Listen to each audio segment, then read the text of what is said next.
Welcome to another segment of Shifting from Grudge to Grit, Grace, and Gratitude.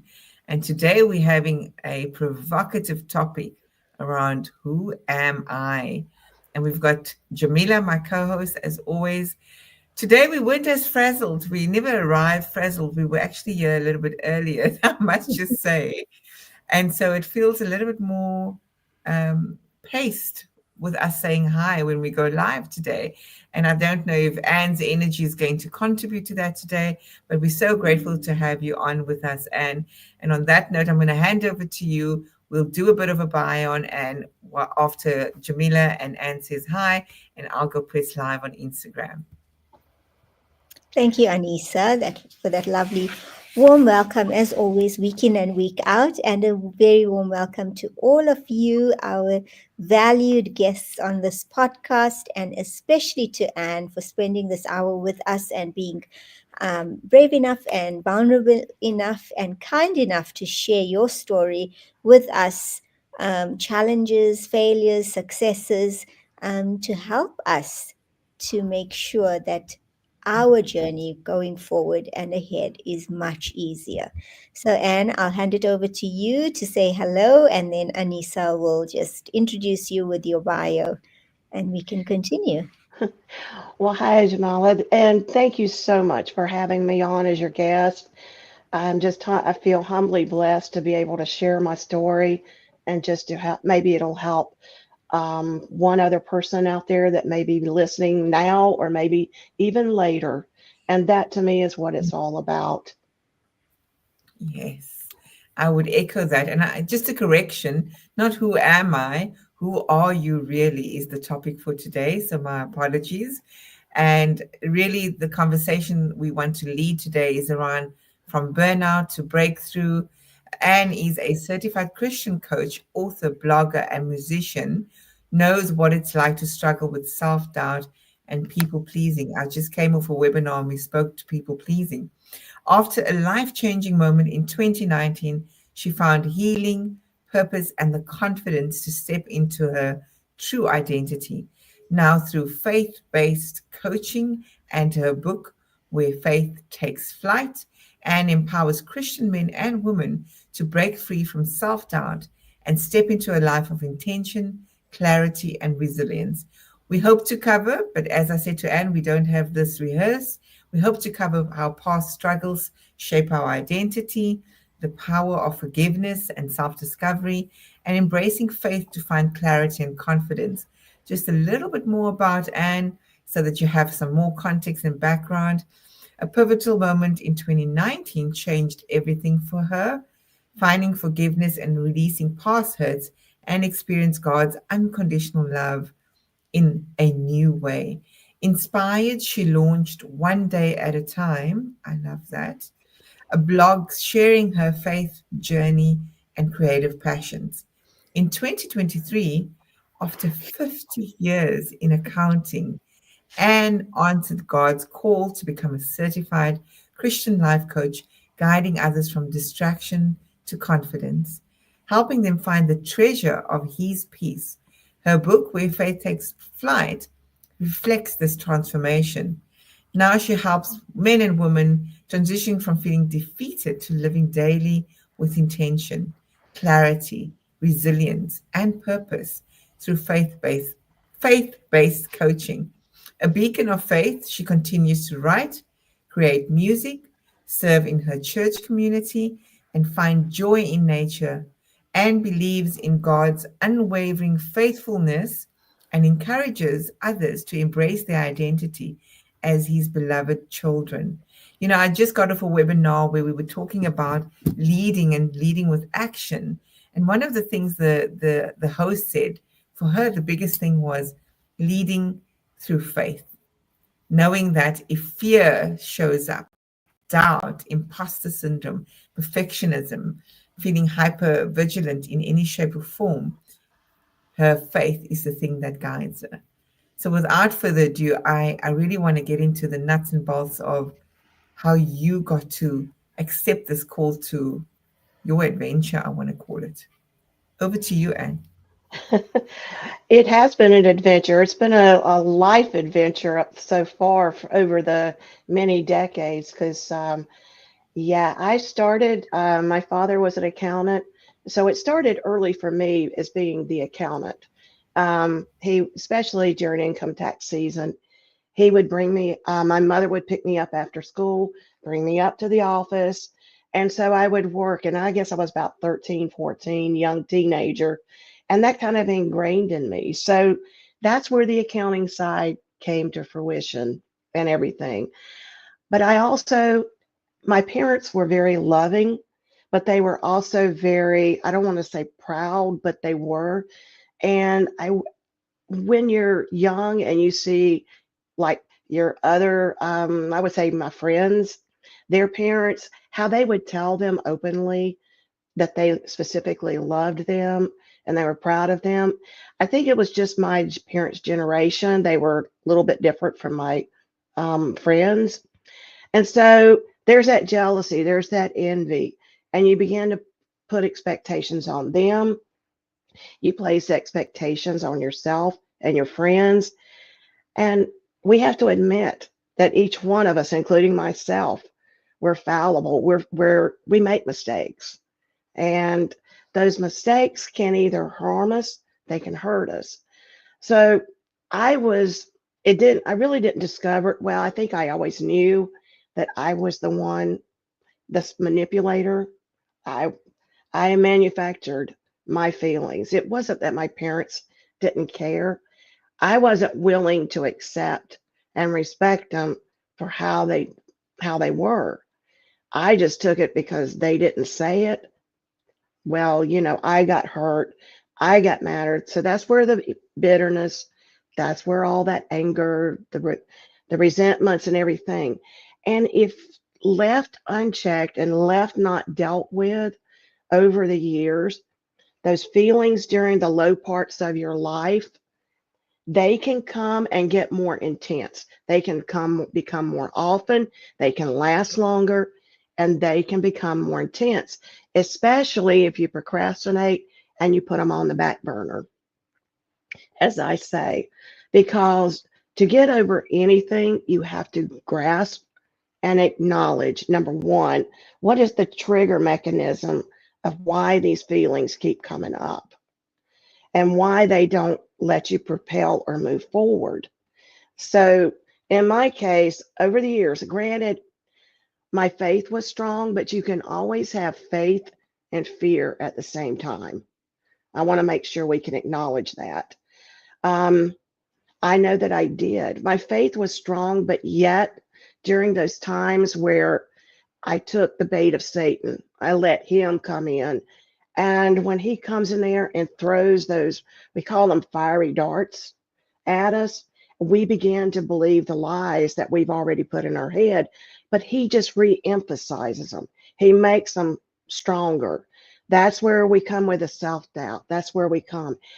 And anything for myself and my faith, anything that is left unchecked, not wanting to be taken care of, it's unforgiven and it's sinful, and sin separates me from God. In other words, I become a little bit more disconnected with my relationship with God.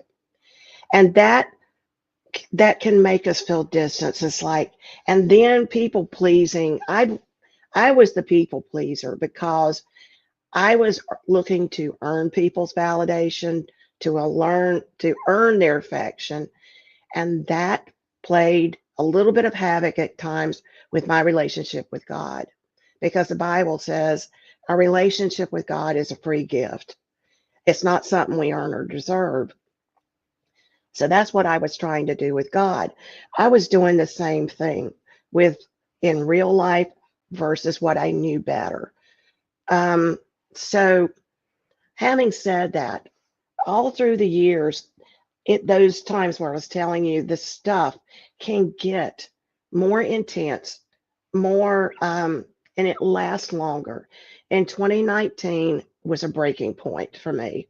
And I'm just going to go ahead and share this because I think it's very important for some people to know. In 2019, this was decades of going through this, of not wanting to admit that I was the root cause of the problem. And when I say that, I just didn't want to deal with it, frankly. But in 2019, I stopped going to church. I stopped praying. I stopped reading the Bible. I sat in front of the TV, became a couch potato, and literally my health, physically, emotionally, and spiritually, began to take, I could tell it was beginning to take its toll. I just wanted, and practically, I wanted to give up. Anxiety, worry, depression, everything. It was hard for me to get up in the morning and physically just go into work. And those were the days where, where we didn't work remotely. We still went into the office each day. And having said that, I knew that something had to give because I was pre-diabetic. And so therefore, I wasn't diabetic yet, but if something didn't change, you know, my health was going to deteriorate pretty fast. And so sometimes four walls can be your best friend when you are really down and depressed. You just want to give up. Four walls can be your best friend because you start talking to them and they don't talk back, which is, sometimes good, sometimes not so good. For myself, I uttered, and I don't know if I would have ever carried it out. I don't think so. But I actually, when I was talking just out loud to myself, I just said the word suicide. And that was my wake up call. What I want to stress is that I didn't ask why why all this is happening, because God doesn't cause things to happen. He allows things to happen because he uses those things so we can learn from them, so they don't become a repeat offense in some inner. So God allowed me to go through this over the decades up to the point in 2019 where it was like, okay, I said that word and it was like, okay, I can't do this anymore. What it did, I started to surrender. Surrender is a big word, and the worldview of surrender looks upon it as a weakness. But actually, it can be a blessing, because what that does, whether you are a believer like myself or not, surrendering to what is, it will allow you to begin the healing process, is the way I look at it.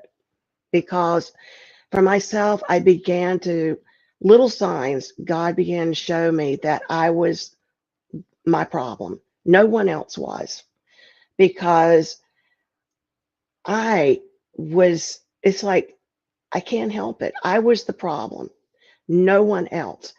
And when you are in terms of self-doubt, when you have that worry and anxiety, all of that leads to fear. And that's called the fear of man. And the fear of man does nothing but wreak havoc on you. And that kind of fear can destroy you. It can destroy others. And that fear will lead you to want to please others, to get that affirmation. The worldview says yes, but I will give you that affirmation. They look at success as you have to be successful a certain way. And it's like, yes, that the world is temporary, but what it is God. If you have that relationship with God and it's personal to you, then you have, what the best thing is, you have a hope of living eternally with God once he calls you home. There's the big difference. It's like there's two types of fear. I'm just going to, if I can, there's a fear of man, and then there's the fear of God. The fear of God is the good kind. It's actually what keeps me with my faith now. It's really the foundation of it, because what it does, it it's when somebody says you tremble, when the Bible talks about trembling, it doesn't mean in fear or shaking terms, but it means you never want to, you have this so much of a desire where you never want to be separated from God. That's the difference, is you have this deep yearning. And so that is really the difference between the two. So, and there's somebody where I read one time, and there's a quote. It's like, whatever you fear, you will obey. So if you are in the fear status, like I was all those years with self-doubt or whatever, that's what I'm going to be motivated to obey instead of placing it on the good side with God. That is the difference. And in 2019, when I said those words, and it was a wake up call, part of the surrender is you have to walk through forgiveness. And forgiveness is not just a one time event, it's a daily, it's an ongoing event. Because people in this world, if you think about it, whenever you think about it, the forgiveness, we live in a world where people are going to hurt you. They're because we have flaws, whether it's intentional or not. If you want to live in that state of resentment and fear and self-doubt, then yes, you you know it's going to be left unforgiven, but you have to forgive to give out. And when I think it's what I had to do in November of 2019 was, both of my parents were deceased, so um, I could not really talk to my parents. So I live about an hour from where I grew up. And so I just went to their gravesite. And on the way to that day, I just knew this is what I was being called by God to do. I, before I got on the interstate, there was a rainbow in the very direction that I was going. And I thought, that is something, because I know what rainbows represent in the Bible. It's God's covenant, his promise to us. And I went to and stood over their graves, even though I know both of them were in heaven. I stood there and I call it now a triangle effect of forgiveness.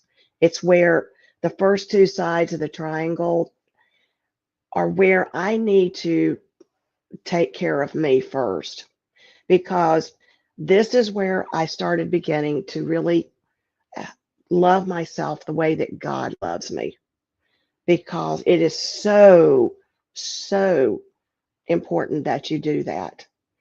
And I never did do that because I didn't like myself over the years very much. So I stood over there and I first asked God to forgive me for all the resentments and stuff that I had held over the years. And then I also, self forgiveness is so vital. We must give ourselves grace, because if you don't, you're going to stay in this, you're going to, start still feel unworthy, unshamed. This negative self-talk plays havoc on your mindset. And your mindset really does have a lot to do with how your heart, with how your soul, and all three of them are aligned. Because what your mind believes, what's in your heart is going to go to your mind. So you've got to take care of and give yourself grace, and know that failure can be a blessing. Mistakes can be a blessing, because what you do is you learn from them, and you learn from them to be able to help somebody else. So in the first two parts of the triangle, I had stood there and I had asked God to help me for him to help me forgive myself. Before I could actually, when I knew, I felt a peace when I did that day. But the last barrier is really what holds me to forgiveness. I was able then to say, God, I forgive my parents for being like they were. will they forgive me for having the resentments? I couldn't ask for their forgiveness, or I could not forgive someone else unless I took care of me first, because I can't control what somebody does. I can't control somebody else's actions. People pleasing, we try to do that in some instances. And that's another way it can be codependent, because you don't want that other person to be mad at you. Yeah. And what I just want to reiterate there is that the time that I did that, and I actually felt the peace, I felt it's like this big weight was just lifted off my shoulders for the first time in my life. And as humans, we love to know we're forgiven. I couldn't hear it verbally from my parents since they were both deceased, but I needed a tangible evidence. On the way home, on the drive home, I said, well, and I kind of prayed. I said, God, I know I'm forgiven. You say it in the Bible. I went through it. I feel the peace, but I still, if there's any way you could just let me know that, tangible. And when I pulled into my subdivision where I live, about 3 hours later, I saw another rainbow over the entire subdivision. Mm. And I have both of those rainbows still on my phone. They're time and date stamped, so I know they're real. I didn't. God doesn't always answer our prayers immediately, but He did that day, and that day began my journey forward in a positive way. Yes, I still will feel I have to really watch myself with the people pleasing, because I think we all do it because we want that instant affirmation. That's just part of our nature. It's just, I just never wanted to recognize it. I never wanted to do anything about it, but I don't stay there like I did, because God healed. I began to be healed from that. And, but until I surrendered and asked to be forgiven and forgive myself, it was still going to stay there. I was going to stay stuck. That's what in coaching, that's what I want to help other people with, because the only way to stay stuck is through forgiveness. Sometimes I call it, you have to piggyback to your past to see if there was an instance, that became the trigger point. And it's not bad to go back and reflect, because your past does not define whom God says you are right now. That's just whom we say we are, if that's what we still want to believe. We have a choice. We have a free will to choose. But what I really wanted to say was that I had to go back and revisit that before I could move forward. And I think because I knew that was the trigger point, and I knew for some reason I had to say honestly, yes, I am the cause of the problems. It's not somebody else. And so I had to take care of me before I could effectively love and respect. And fear causes barriers, whereas when you release that to God and you go through forgiveness, leads to the freedom of living with my identity in Christ. That means I know that my true worth is in God. And when you do that, it gives you the freedom to release that, to live, and you begin, it's just a peace that surpasses my understanding. That is a long-winded part, but that really was the journey Beautiful. forward, and that's really what my coaching is really all about. And you were talking, and I was really immersed and held on to every word that you shared on your testimony. So, firstly, thank you for sharing and being so vulnerable and owning the fact that the grudge and resentment state, as this beautiful quote that I'm leaving up on the screen, is to forgive is to set a prisoner free and to discover that that prisoner was you in many ways. I Mhm. think that encapsulates everything that you've just shared so vulnerably. And I can relate, and I am an advocate for falling in love with your inner villain and demons. Because only when you fall in love with that part and embrace it fully and Mhm. know that you are, as you say, part of a divinely uh, fashioned higher power, you realize that we were always meant to be infallible and never perfect. And the parts that resonate deeply for me, that need for validation, that need to people please, it's coming from a wounded trauma space. So, and building that up over the years and doing everything all the time for everyone just to be seen, to be heard, to be understood, to be acknowledged, when we didn't even do it for ourselves. And that 2019 defining point in your life, it's interestingly enough, I think was my defining year for me as well, where I started to realize that I was living in this codependent relationships. And I say relationships, not only with my spouse, but with everyone. And the fear of stepping into my truth and surrendering, it was crippling. It was debilitating in so many Mhm. ways because now you finally had to not only face yourself, but as you say, face the Almighty, whether you call it God, Allah, whichever way you refer to your higher divine power. Mhm. I still feel that surrender is is a submission. And that submission is how you beautifully stated. It's a submission to God, to the will of God. And being that submission to the will of God means that you are listening for what God is asking to lead you towards, not the egoic part of what the Mhm. people aspects say or the societal norm dictates we are needing to show up as. And so a lot of these resonate for me because I had to take the word fear and reframe it.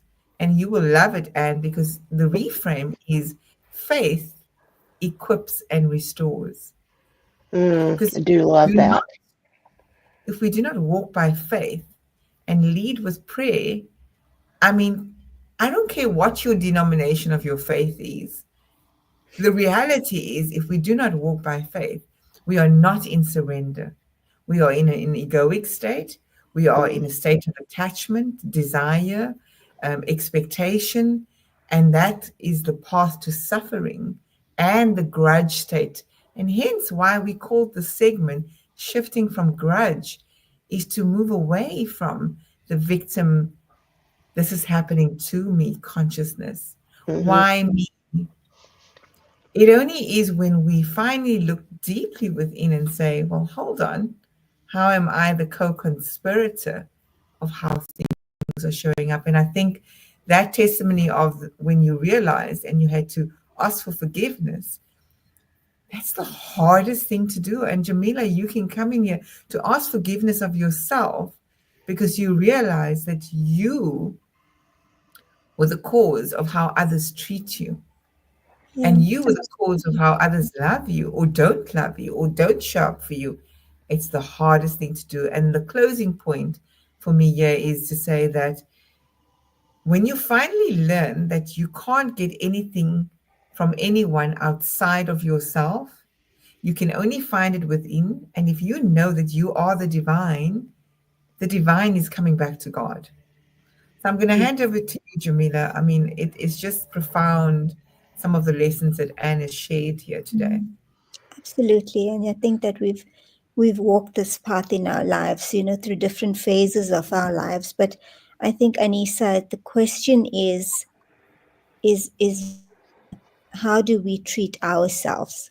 How do we Mm, respect ourselves? How do we love ourselves first? which has an effect on how others then respond to you. And it's about taking accountability, and it's about looking inwardly rather than externally. And in our lives, we almost become obsessed with how the outside environment sees us, judges us, views us, whether we are successful or not, whether we are likable or not. And it's this obsession that places us in this space of uncertainty for ourselves, not loving ourselves enough, pushes us into that space of people pleasing and wanting the validation and affirmations from everybody externally, when we should be looking at that for ourselves. And we can only do that for ourselves when we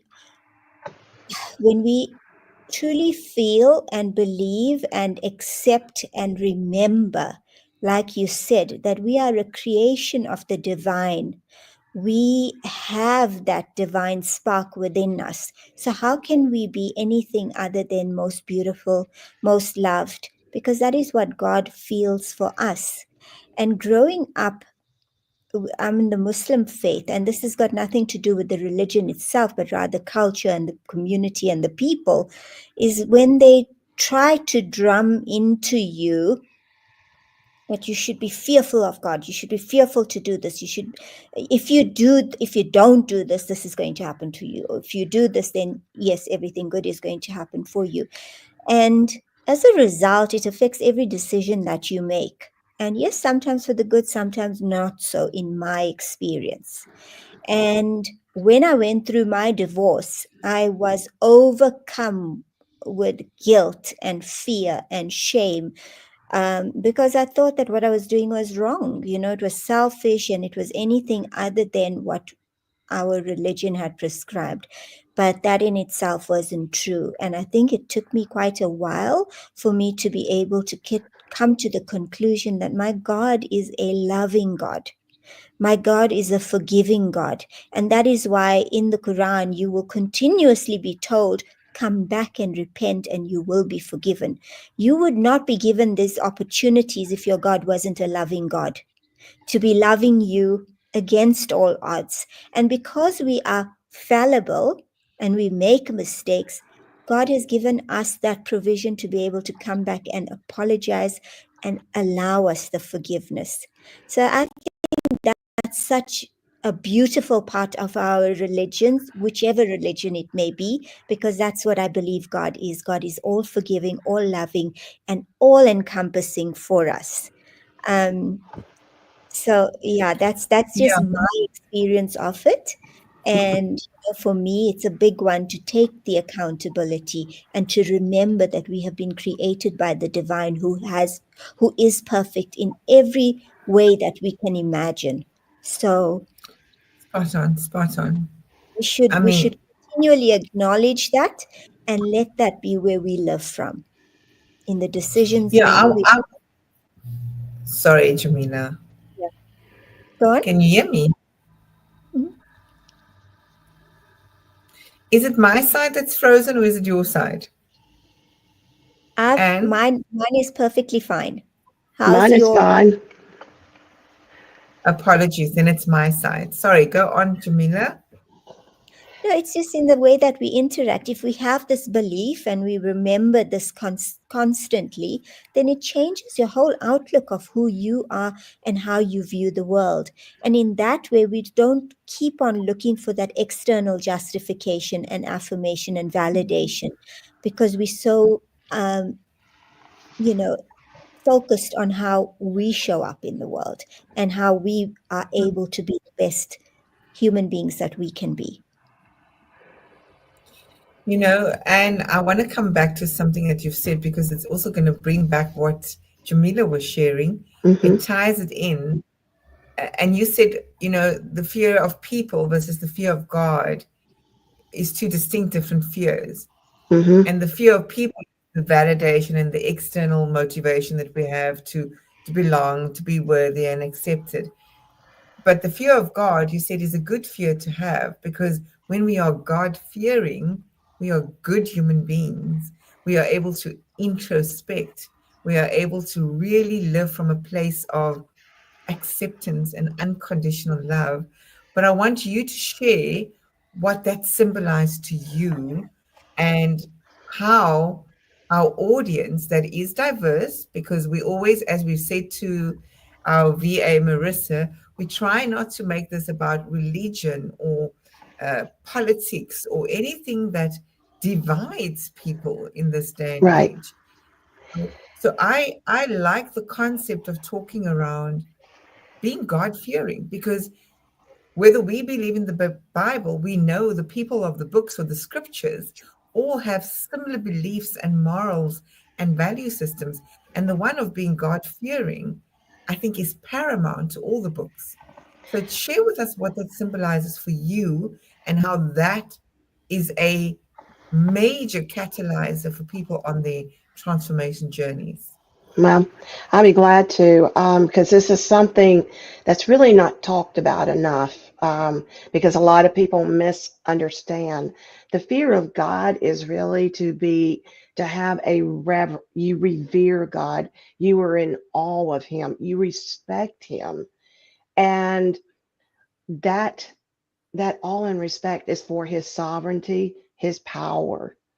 And that right there alone is brings you the desire to want to be more like God. You want to have more of the God characteristics, because when you let that be the foundation, for me, it's the foundation of my faith, but it can be the foundation of, you know, of just, if you are God fearing, if you lean into that, the scarcity factor of being afraid of what the fear of man does not exist.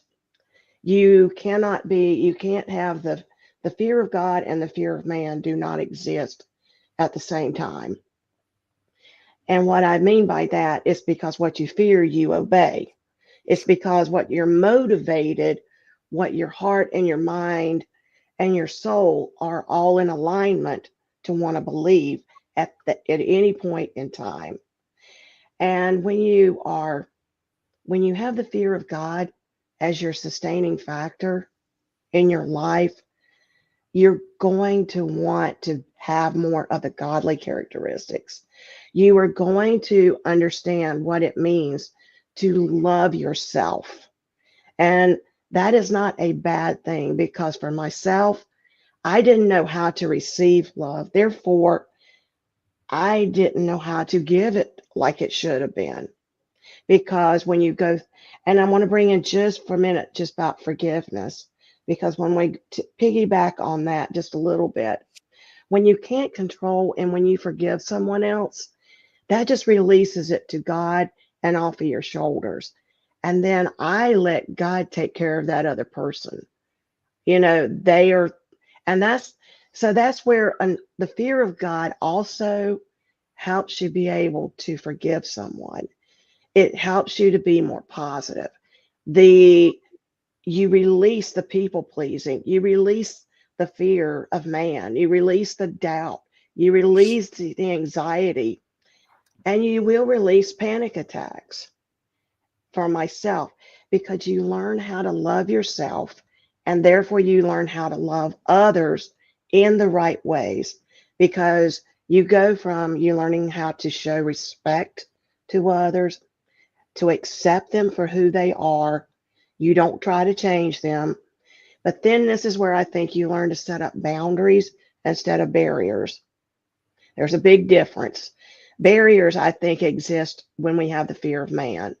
When we have the fear of God as our sustaining factor and the longevity, I think that's when we learned what boundaries are. That's at least what happened for me, because I may not approve of what everybody does, but then I can place that boundary and tell myself, do I need to change the conversation or do I need to leave it altogether?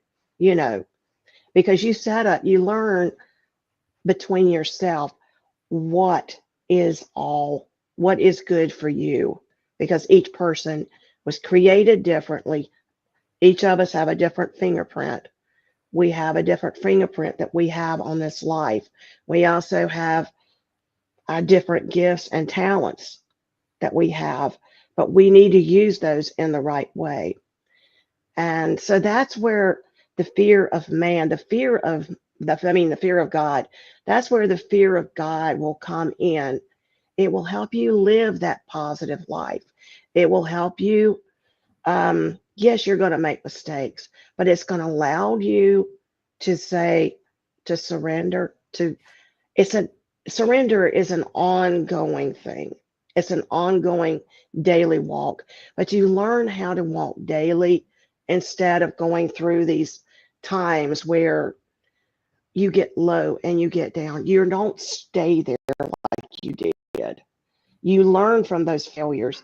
You're allowed to learn, and you don't ask, well, why did that happen? Instead, you want to say, what am I to learn from that? What do you want me to learn from this, God? So that you can learn from it, you grow. The fear of God will help you spiritually grow.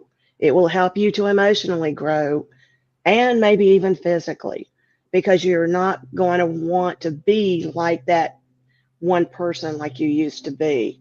So it's, and it also for myself, it is just part of my identity now.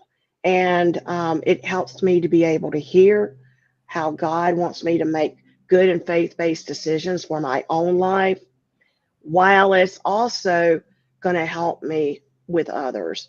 And so, and help me with them, help me with the coaching and helping them know what questions to ask. I don't depend on what the world says about me anymore or what my friends, I just center what my faith tells me. And that Mm. is where I center it on God. It's beautiful, Anne. And thank you for just unpacking that in a bit more depth for us.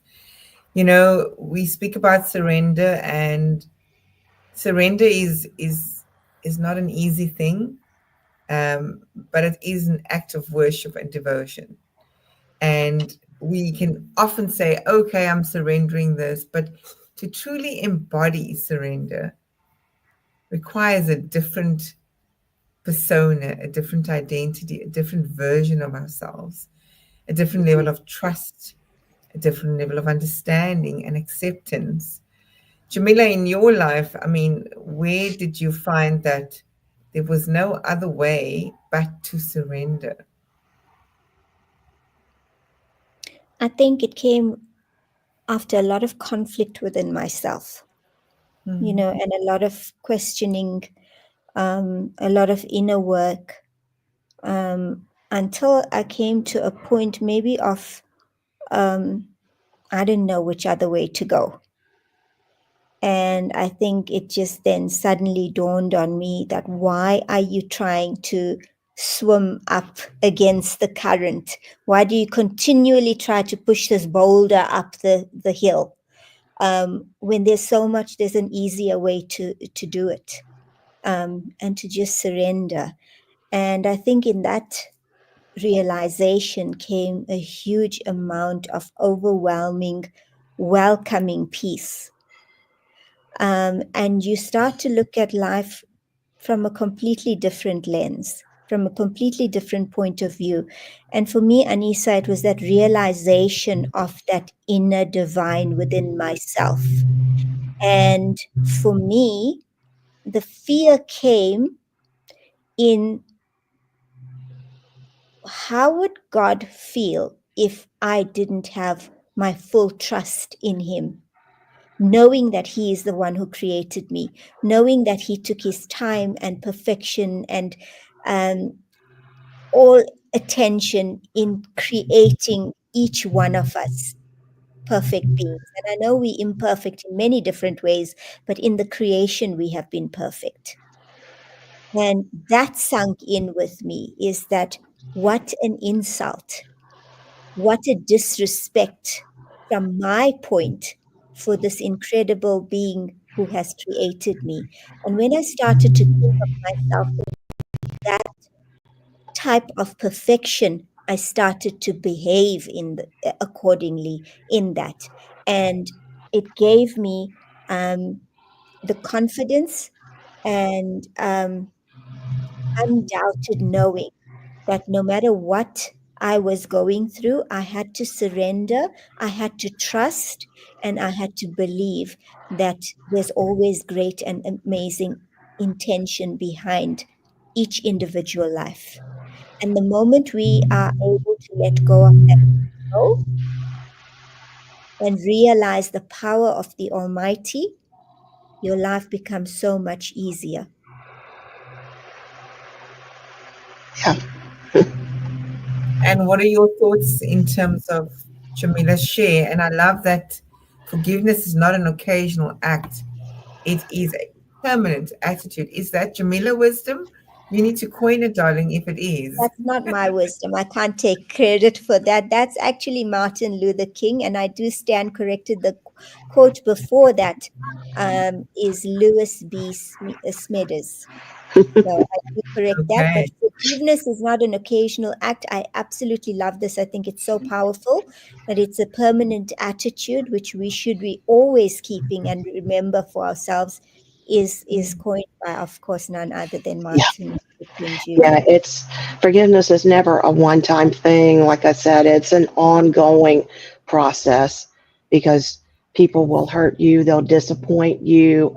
It's just how you react to it is all you can control. You can control your actions, your behavior, your motivation.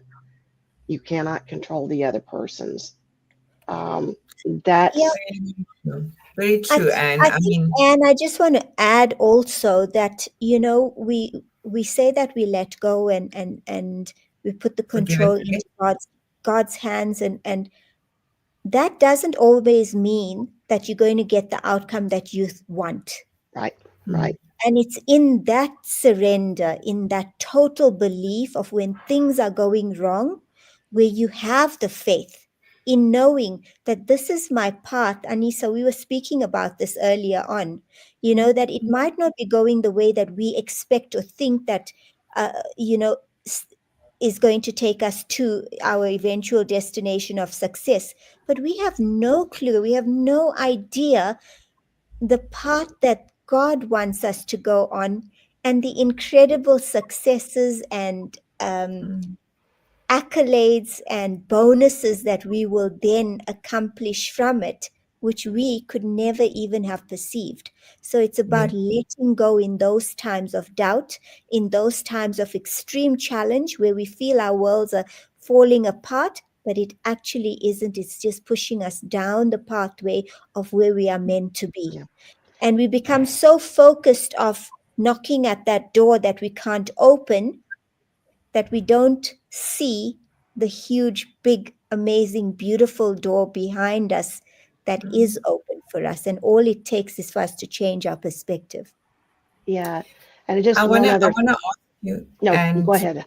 no, no, sorry. So you go ahead. I want to come back to the grace part, but you go ahead. I won't forget my train of thought.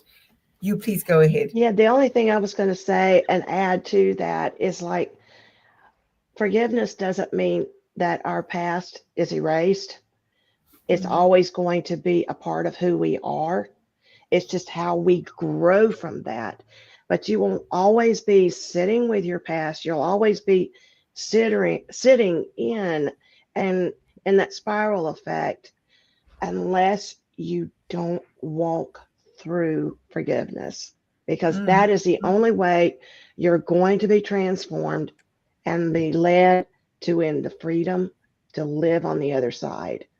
You're going to mm, always be stuck if you don't walk through forgiveness. And it's messy, it's painful, it hurts, but the blessings on the other side of it far outweigh the years that I let myself stay in that.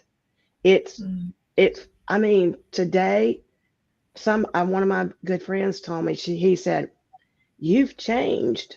And I said, "I'm still the same person.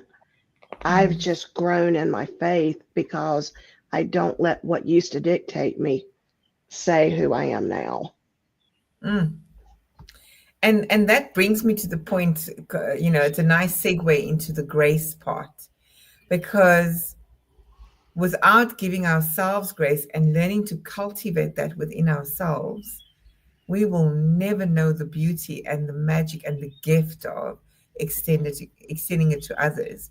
And it's so difficult, because whether you have family dynamics at play, that you may have been the person that have grown in faith and that have become more conscious and have a greater awareness of self, and how you either sabotage or how you can learn to master parts of yourself that used to derail you. Because, as you rightfully said, your past remains with you. How you sabotage yourself will still be part of your life. The need to please will still be there. The imposter syndrome will come up. The codependencies will always be a part of ourselves. But it's in the grace that we extend to ourselves that's really where you can see the rainbow, and you can see and experience and almost look at things from a different lens. And I can Mhm. share something from my side. I have very awkward family dynamics, both on my immediate family and having to co-parent in a uncoupled family from my previous marriage. And I see this as the gift and opportunity for me right now to be God fearing and have these conversations with my kids, because they are, let's say, they are hurting because of how family members are treating them. And I'm saying to them, but hold on, let's understand something here. They are only operating from their level of fear, hurt, pain, shame, guilt, resentment, anger, dis-ease, disgust, all of those emotions that makes it very difficult to move into forgiveness or to move into surrender or to operate from a place of grace. And I think that I think for me it's egoic, but I feel from the depths of my heart that the grace part is so underrated, but it's the most critical part for us to transform our lives and to almost lead by example of how it should be if we are God fearing. Yeah, that's right. Because grace is another word for that is forgiveness. God gave it to us first. He gave that to us freely for us to be able to give to ourselves. But I still don't think it's hard for any. I know it was for myself to give myself grace until I learned how much, and I really trusted how much God really loved me in spite of my flaws, in spite of my mistakes. He takes your mess. Anybody will take, he will take your mess and he will use it to help someone else. And he will equip you with what you need to be equipped with. He did that repeatedly, even if you not a staunch believer like myself, but you do read the Bible. There's countless stories of it in the Bible. There's David, there's Moses, and it goes on and on and on.